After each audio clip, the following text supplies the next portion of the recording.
I did not have sexual relations with that woman, Miss Lewinsky. I never told anybody to lie, not a single time, never. Nous sommes le 21 janvier 1998, la presse américaine met au jour un scandale qui va faire date dans l'histoire des États-Unis, ce qu'on appellera le scandale Lewinsky ou le Monica Gate, une affaire d'adultère et de faux témoignages, sauf qu'elle implique Bill Clinton, l'homme le plus puissant du monde, le président des États-Unis et sa stagiaire à la Maison-Blanche, Monica Lewinsky.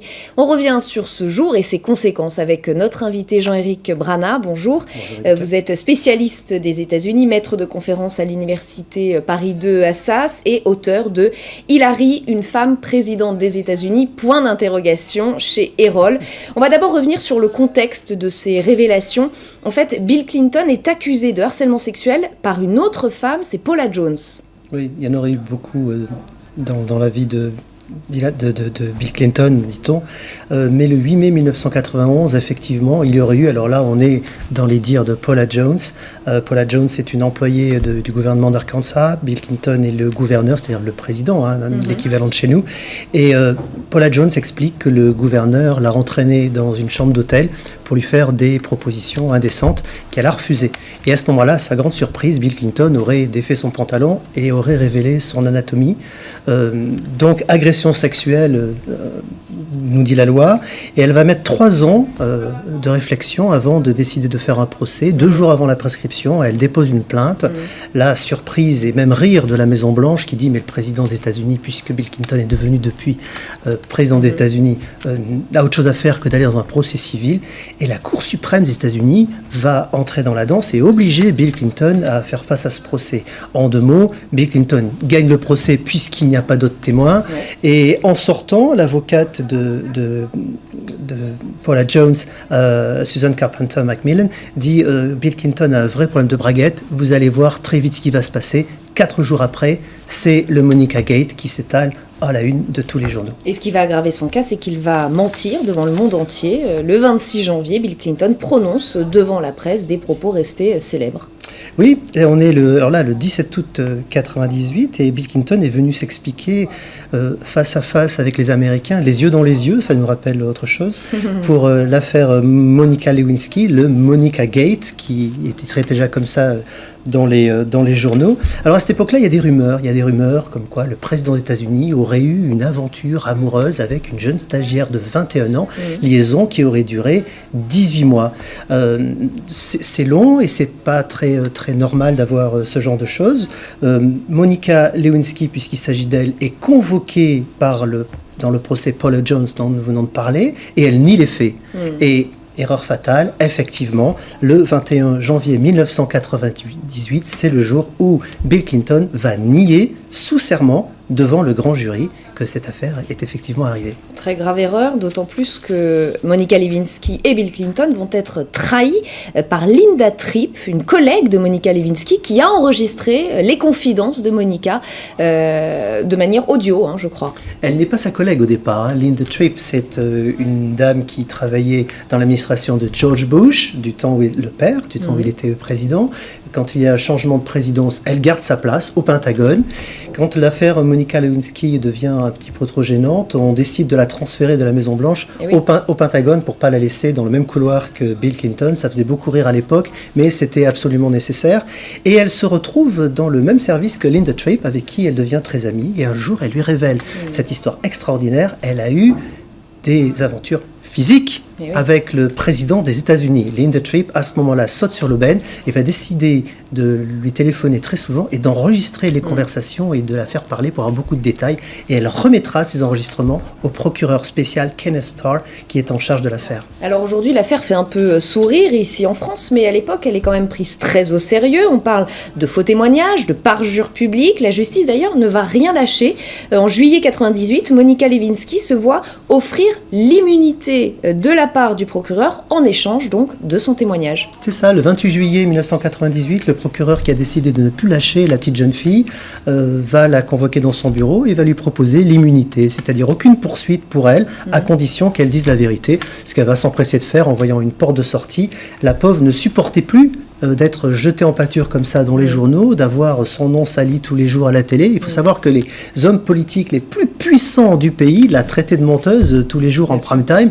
C'était vraiment pas facile.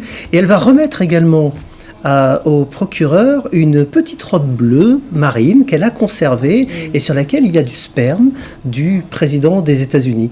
Elle avait montré cette robe à Linda Tripp un jour, juste avant de la porter au teinturier. Linda Tripp l'avait persuadée surtout de ne pas faire cette chose-là et de conserver la robe. Preuve accablante.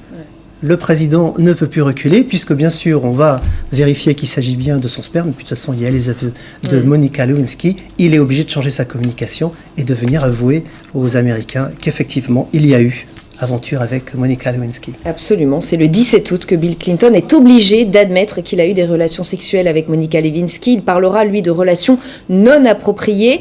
Séance de confession à la télévision, très à l'américaine d'ailleurs, et le méchant devient un peu le gentil qui regrette. C'est même surnaturel, on n'a jamais vu une chose pareille. Le président le plus puissant de la planète qui arrive à la télé, c'est pas en prime time, c'est un peu plus tard, parce qu'on attend que les enfants sont couchés, il va quand même parler de sa vie sexuelle. Et il va dire, j'ai trompé le public, j'ai trompé ma femme, et je le regrette.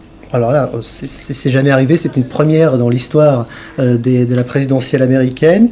C'est un impact énorme. Oui. Il ne s'excuse pas. Il n'utilise jamais le mot excuse, il ne parle pas non plus de ses cavalcades avec Monica Lewinsky, mais c'est pas ça qui intéresse le public, parce qu'il y a eu des sondages, on a bien vu que les Américains s'en moquent un petit peu, quoi qu'on dise la presse française à l'époque.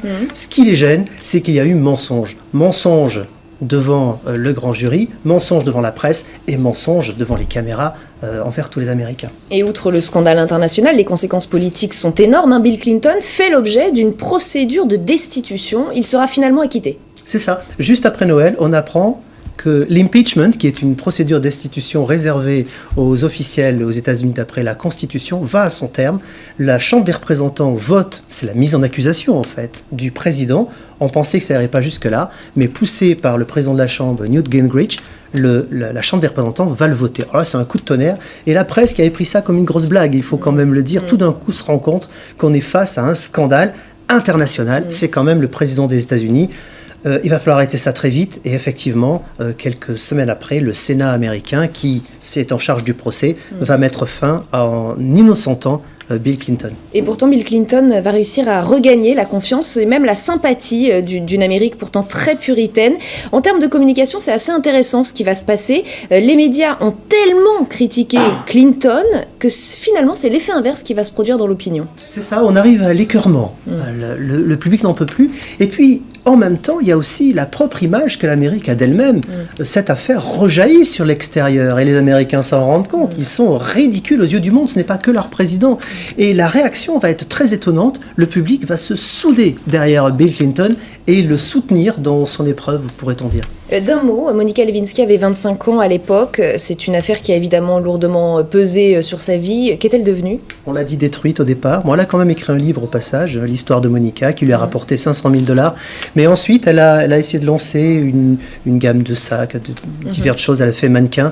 Et elle s'est attirée l'antipathie du public. Il lui a fallu disparaître des États-Unis. Elle est partie en Angleterre faire quelques études. Elle vient de revenir. Aujourd'hui, elle a 43 ans. Elle essaie de se reconstruire.